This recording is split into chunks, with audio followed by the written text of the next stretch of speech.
May 10th, 1869, Promontory Point, Utah. This is the triumphant moment a continent was laced together with steel. The photographs taken this day became legendary, a testament to the ambition and will of the men who made it happen. But this triumphant story is a lie. Look closer. Who are these men celebrating? And more importantly, who is missing? An entire army of 20,000 laborers has been erased from the picture. To find them, we have to leave the history books behind. The task facing the Central Pacific was monumental. This wasn't just empty land. It was alkali flats that could poison water and vast deserts offering no shelter. The railroad had to be a world unto itself, bringing everything with it across the most unforgiving landscapes in North America.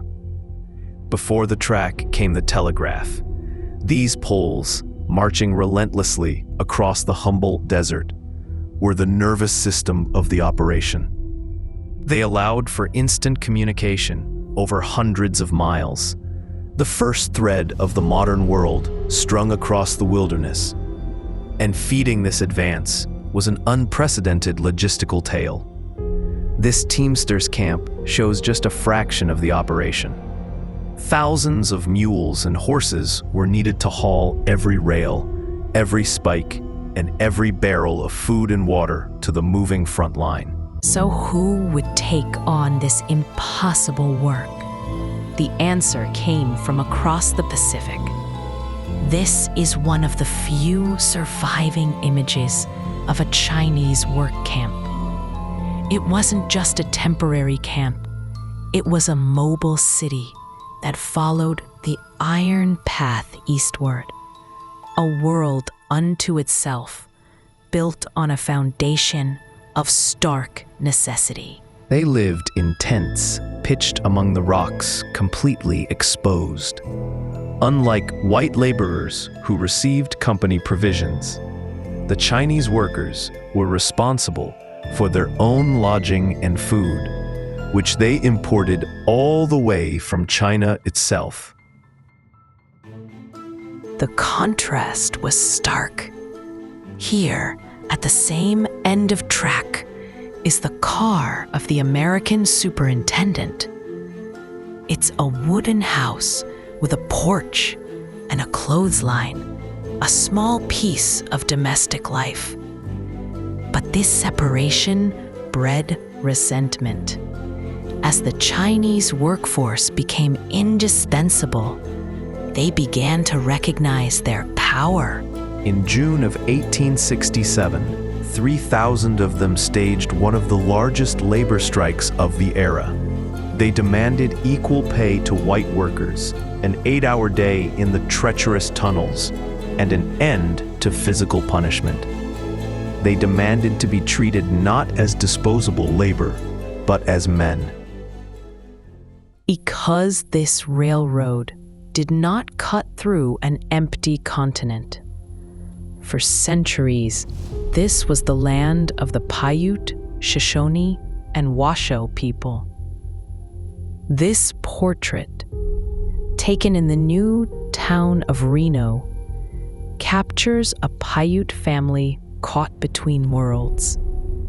Their gaze is a silent testament to the upheaval they faced. And then the two worlds meet. Shoshone people stand before the iron horse. We can only imagine what they thought, watching this smoke-belching beast appear in their ancestral lands. It wasn't just a machine. It was a future they had not chosen, arriving with unstoppable force. Perhaps no image captures the feeling better than this one. High atop the Palisades, a lone figure looks down as the railroad snakes through the canyon. It is a view of immense power and of immense loss. They are not just viewing a train. They are a witness to the remaking of their world. The physical labor was almost incomprehensible. Hillsides were not simply graded, they were blasted into submission. Using unstable nitroglycerin, the Chinese workers tunneled through solid granite, taking on the most dangerous jobs that others refused. The work was a brutal, repetitive process. This is the end of track near Iron Point. It was a perpetually moving frontier, a scar of raw earth, splintered wood, and cold steel being forced across the land, yard by yard. And here, a hidden truth. Among the laborers, there are women and children. Entire families lived this life of constant motion and hardship. Their story almost completely lost. The pace was inhuman. This camp is near a place named Victory, after the Central Pacific laid a record 10 miles of track in a single day. A legendary feat of engineering, powered almost entirely by the erased army. Which brings us back to Promontory Point. We know that on this very day, 8 Chinese laborers were chosen for the honor of carrying and placing the final rail. We know they were there. And yet, in the official photograph that would define this moment for all of history, they are gone. Gone from the official record, but not from history. They were not ghosts. They were men like Ging Chui, Wang Fuk, and Li Chu. Thanks to this rare photograph, their faces can be seen.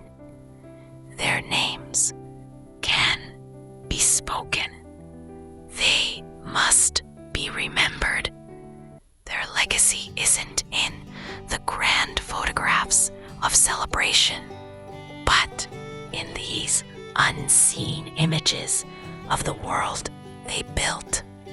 If you believe their names and faces must be remembered, help others find this story by liking and subscribing, and let us know in the comments what piece of hidden history should we uncover next.